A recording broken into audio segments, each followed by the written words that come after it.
నెల 20 వైఎస్ఆర్ కాంగ్రెస్ పార్టీ విద్యుత్ ఛార్జీల పైన ధర్నా చేయబోతుంది, మీరేమంటారు? చేయాలండి. విద్యుత్ ఛార్జీలు తగ్గించాలి.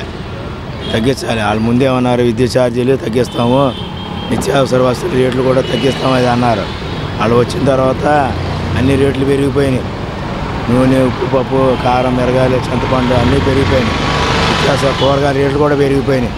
తగ్గించాలి. కూటమి ప్రభుత్వం అధికారంలోకి వస్తే నిత్యావసర ధరలు మొత్తం తగ్గిస్తామని చెప్పారు కదా. చెప్పారండి. మాట నిలబెట్టుకోలేదు వాళ్ళు. నిలబెట్టుకోవాలి. ఇప్పుడు చాలా అవస్థలు పడుతున్నారు. ఇప్పుడు పండుగ సీజన్లో ఇప్పుడు పిండి వంటలు చేసుకోవాలనుకో, మామూలుగా పిల్లలు వస్తారు, అల్లుళ్ళు వస్తారు, కూతుళ్ళు వస్తారు, అందరూ వస్తారు. వాళ్ళు పిండి వంటలు చేయాలంటే అక్కడ ఆయిల్ వంటకే కొంచెం షాక్ అవుతుంది మాకు. బెల్లం రేట్లు కూడా పెరిగిపోయినాయి. అన్ని రేట్లు పెరిగిపోయినాయి. ఇప్పుడు నలుగురు తినాలి కదండి. మామూలుగా ఈ పండగ కంటే కొత్త వాళ్ళు వస్తారు, అందరూ వస్తారు చూసుకోవటం. రేట్లు తగ్గిస్తే బాగుంటుందని అనుకున్నాం. రేట్లు తగ్గించే ప్రసక్తి లేదు. కూరగాయల రేట్లు కూడా కొండలు అంటుకుంటున్నాయి. చాలా రేట్లు ఉన్నాయి ఎక్కువ. అది తగ్గిస్తే బాగుంటుంది అనుకుంటున్నాం మరి మేము. అది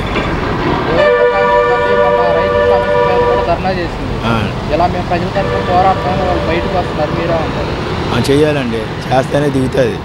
కరెంటు బిల్లులు కూడా పెంచకూడదు. కరెంటు బిల్లులు పెంచమది అన్నారు. నీటి ఛార్జీలు, డ్రైనేజ్ ఛార్జీలు, ఖాళీ స్థలాలు కూడా పన్ను కూడా ఏమన్నా ఖాళీ స్థలాలు కూడా పన్ను వేస్తున్నారు. సంపద అన్నారు. ఇదే సంపద ప్రజల మీద. ఇదే సంపద అంటే ఉద్యోగాలు ఉన్నాయా? లేవు. వాలంటీర్లు తీసేశారు. 5,000 10,000 ఇస్తానన్నారు. ఎక్కడ వాలంటీర్ అక్కడ ఉన్నారు? పొద్దున్నే మామూలుగా గడప కొట్టి ఇచ్చేవాళ్ళు. ఇప్పుడు వాలంటీర్లు లేరు. సచివాలయం సిబ్బంది వస్తున్నారు. వాలంటీర్లు మరి వాళ్ళ నోటికాడు కొట్టినట్టే కదా. మరి కొన్ని వేల మంది మరి బ్రతుకుదేరు లేదు కదా. వాళ్ళకు కూడా అవకాశం చూపిస్తే బ్రతుకుదేరుకు బాగుంటుంది అనుకుంటున్నాం. మరి ఏం సచివాలయం సిబ్బందిగా మామూలుగా ఏం సచివాలయం సిబ్బంది నేనే వెళ్ళి అడిగితేనే మా మీద కొంచెం కోపడుతున్నారు. వాళ్ళ టైం ప్రకారం రాట్లా. వస్తున్నారు వెళ్ళిపోతున్నారు. అది సేవలు బాగా అందించారు. కోవిడ్లో ఇంటింటికి వచ్చారు. వాళ్ళే ఏఎన్ఎంలు ఇంటింటికి వచ్చారు. మామూలుగా మారుమూల ప్రక్క ప్రాంతాన్ని మా కోవిడ్ని తీసుకెళ్ళి హాస్పిటల్ జాయిన్ చేసి అంబులెన్స్లో తీసుకెళ్ళి వాళ్ళు సేవలు చేశారు. ఆ సేవలను గుర్తించాలా. ప్రాణం పోయేవాళ్ళని ప్రాణం నిలబెట్టారు వాళ్ళు, నాకు తెలిసినంత మట్టుకు. అసెంబ్లీలో మంత్రి డొల్ల వీరాంజనేయ స్వామి వాలంటీర్స్ గురించి మాట్లాడుతూ వాళ్ళకి జీవోలోనే లేరు, వాళ్ళ వ్యవస్థలో లేరు, వాళ్ళు కొనసాగించాలన్నారు. మరి జీవోలో లేనప్పుడు మరి ప్రభుత్వం ఎందుకుంది? మరి మీరు మరి ఆయన సీఎం చెప్పాడుగా, వాలంటీర్ల గురించి చెప్పాడుగా. 5,000కి 10,000 ఇస్తాను అని చెప్పాడు కదా. అది జీవో కాదా?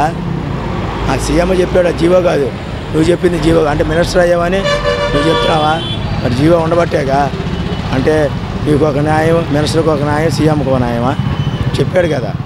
అవి వాస్తవాల రికార్డు ఉంది కదా. నేనే విన్నాగా మామూలుగా.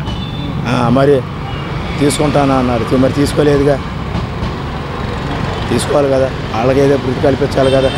పెళ్ళైన వాళ్ళు కూడా చాలామంది ఉన్నారు. మరి 10,000 ఇస్తే వాళ్ళకి బాగుంటుంది కదా. మరి ఇప్పుడు ఇంటి కట్టుకోవాలంటే చాలా ఇది. మరి పిల్లల్ని చదివించాలంటే ఇది. నిత్యావసర రేట్లు పెరిగిపోతున్నాయి. మరి పండగలకి అయ్యి మరి తెచ్చుకోవాలంటే చాలా ఇదిగా ఉంటుంది. అందువల్ల మనం తగ్గించాలని కోరుకుంటున్నాను.